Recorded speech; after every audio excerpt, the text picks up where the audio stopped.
એક જંગલમાં એક સુંદર મજાનું ગામ હતું. ગામનું નામ હતું ઢોલકપુર. તે ગામમાં ભરવાડ સમાજના લોકો રહે. તે ખૂબ જ હિંમતવાળા હતા, તેથી જંગલી પ્રાણીઓથી બીતા ન હતા. ભરવાડ સમાજના લોકો હોવાથી તેઓ જંગલમાં ઘેટા, બકરા અને ગાયો ભેંસો રાખતા. તેમને વેચીને પોતાનું દૂધ ને તેવું વેચીને પોતાનું ગુજરાન ચલાવતા હતા. પણ શિયાળમાં જંગલમાં એક શિયાળ રહેતું હતું. તે શિયાળ ખૂબ જ હોશિયાર અને ચતુર હતું. તે શિયાળ કોઈ સાથે ન મિત્રતા કરે કે કોઈ સાથે ન રહેવાનું, હંમેશા એકલું જ રહે.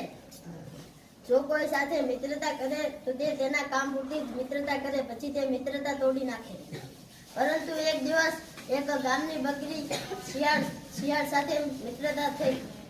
પછી બધા જંગલી પ્રાણીઓએ બકરીને સમજાવ્યું કે બકરી બહેન, તમે શિયાળ સાથે મિત્રતા ના કરો. શિયાળ તમને ક્યારેક કાંઈક મુશ્કેલીમાં પાડી દેશે. પણ બકરી ન સમજી અને તેમની મિત્રતા સારી થઈ.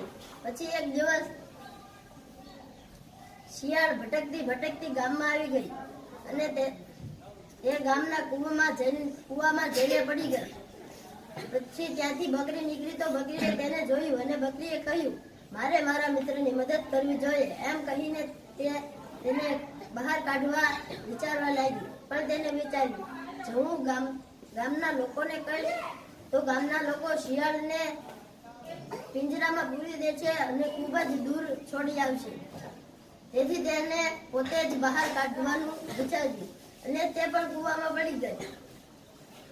બકરી કૂવામાં પડી ગઈ એટલે શિયાળને તરત જ એક યુક્તિ સૂજી અને તેને બકરીને કહ્યું, બકરી બહેન, તમારા બે પગ કૂવાના દિવાલ પર રાખો.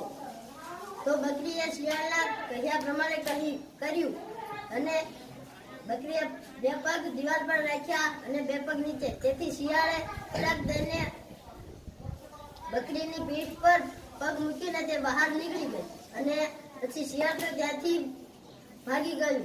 પછી બકરીને પોતાના કર્યા પર ખૂબ જ પસ્તાવો થયો અને તેને કહ્યું, મેં જંગલી પ્રાણીઓની વાત માની હોત તો મારી સાથે આવું ન થાત. આ બધું જોઈને કૂવામાં બેઠેલો એક શાંત દેડકો ખૂબ જ હસવા લાગ્યો. આ વાર્તા પરથી એવી શીખ મળે છે કે તમારો મિત્ર એવો રાખો જે કે તમારા સુખમાં જ નહીં પરંતુ દુઃખમાં પણ તમારી મદદ કરવા આવે.